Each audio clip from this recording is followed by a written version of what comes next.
प्रदेश में कोरोना मरीजों का आंकड़ा लगातार बढ़ता जा रहा है। आंकड़ा बढ़कर अब 2185 तक पहुंच चुका है। पिछले 24 घंटों की बात करें तो 102 नए कोरोना पॉजिटिव मरीज सामने आए हैं। जोधपुर में 38, नागौर में 20, राजधानी जयपुर में 16, अजमेर में 11, कोटा में 9, धौलपुर में 2, बांसवाड़ा और भरतपुर में एक नया मरीज सामने आया है।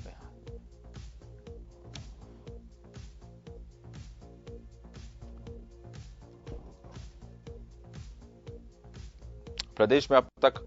कोरोना से 42 लोगों की मौत हो चुकी है। हनुमानगढ़ और झालावाड़ में एक संक्रमित सामने आया है। सीकर और उदयपुर में एक नया मामला सामने आया है।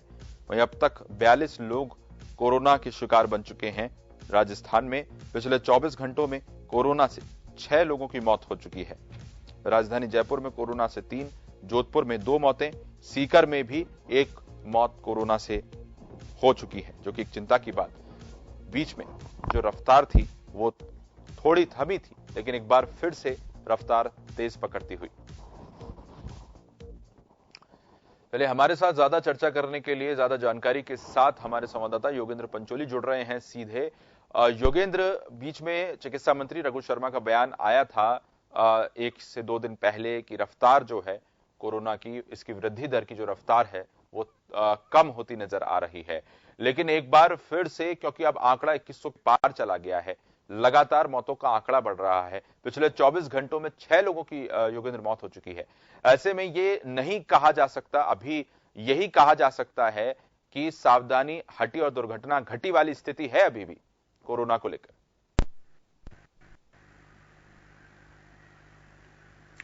वाकई आशीष सही कह रहे, फिलहाल स्थिति है और इस स्थिति से इनकार भी नहीं किया जा सकता,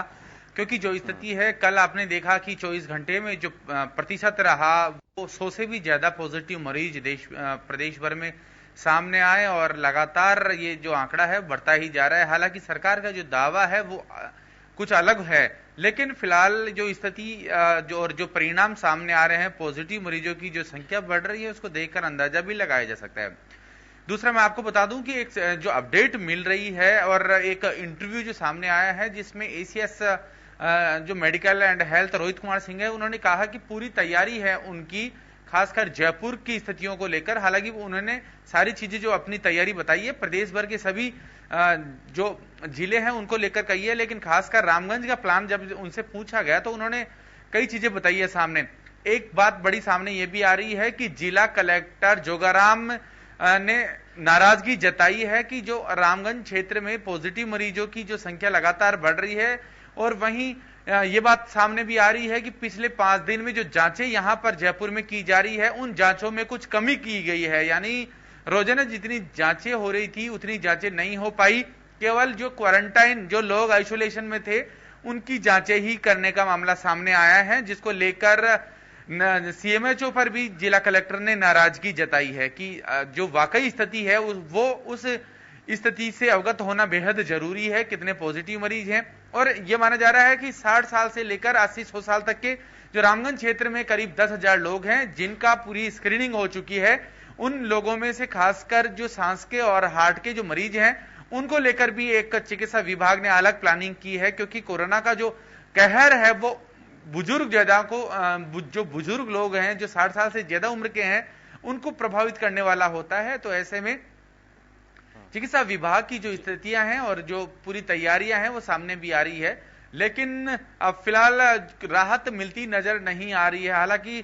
कल भी चिकित्सा मंत्री रघु शर्मा ने आशीष दावा किया था कि फिलहाल जो आंकड़ा है वो 14 अप्रैल के बाद कम होता जा रहा है, लेकिन ये जो स्थितियां हैं और ये भी सामने आ रहा है कि ये जो पॉजिटिव मरीज सामने आ रहे हैं वो मरीज हैं जिनको पहले कई दिनों पहले ही क्वारंटाइन किया गया था। यानी जो देख रेख में जो व्यक्ति भर्ती है उनकी सैंपलिंग की गई थी और उनके परिणाम ही आए हैं। और ये भी मामला सामने आ रहा है कि रामगंज क्षेत्र में पिछले 5 दिन में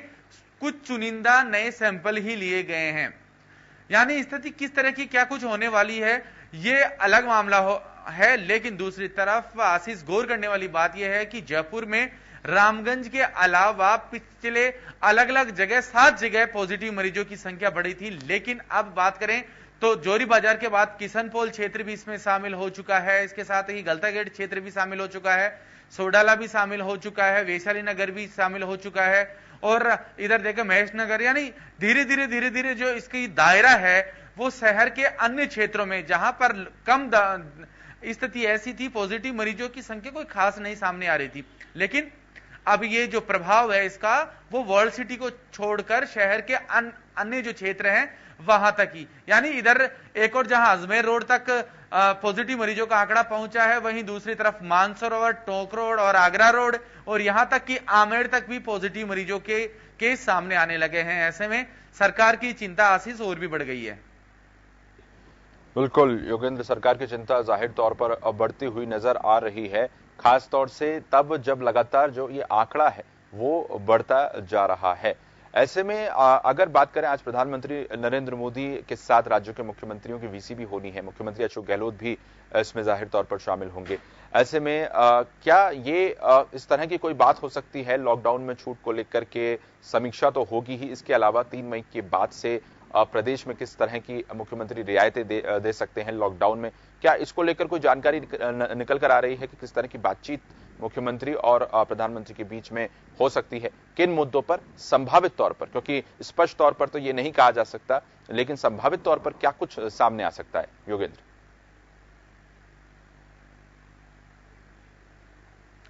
देखिए, कुछ देर में 10 बजे प्रधानमंत्री नरेंद्र मोदी सभी राज्यों के मुख्यमंत्रियों के साथ वीडियो कॉन्फ्रेंसिंग के माध्यम से संवाद करेंगे, और मुख्य रूप से जो संवाद होने वाला है, क्योंकि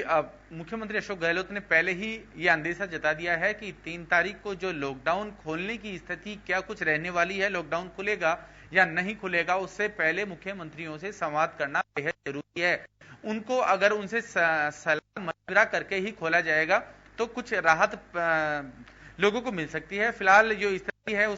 10 बजे जब वीसी होगी तो कुछ ऐसे हैं जो ये चाहते हैं कि लॉकडाउन 3 मई के बाद उसे आगे भी बढ़ाया जाए। जो स्थितियां हैं अभी सुधर नहीं रही, स्थिति में कोई खास सुधार देखने को नहीं मिल रहा है। वहीं राजस्थान की अगर बात करें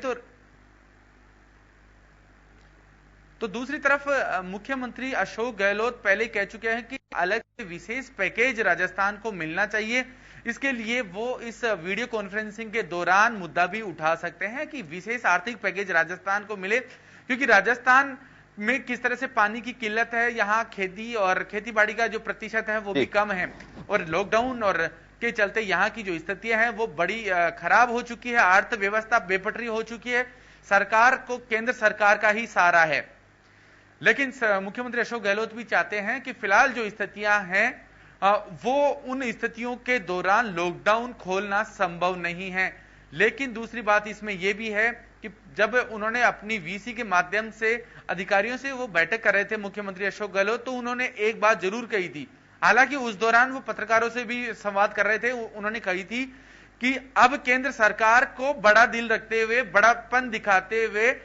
जो लॉकडाउन का जो अधिकार है वो अधिकार राज्यों को देना चाहिए, कि क्योंकि जो परिस्थितियां, भौगोलिक परिस्थितियां सब राज्य की अलग है, सेंट्रल गवर्नमेंट सब पे मॉनिटरिंग जरूर है, लेकिन फिलहाल जो स्थितियां हैं उन स्थितियों को देखते हुए सभी राज्यों को मॉडिफाइड लॉकडाउन से संबंधित जो अधिकार हैं खुद लेने का अधिकार दिया जाए, ताकि, और इसीलिए उन्होंने यह भी कहा था कि प्रधानमंत्री जब 3 तारीख को लॉकडाउन खोलेंगे या इसे आगे बढ़ाएंगे या फिर लॉकडाउन 3 की घोषणा होगी, इससे पहले सभी मुख्यमंत्रियों के सुझाव लेना बेहद जरूरी है, ताकि जो भी डिमांड्स हैं वो सेंटर से कर सकें। जी, धन्यवाद आपका।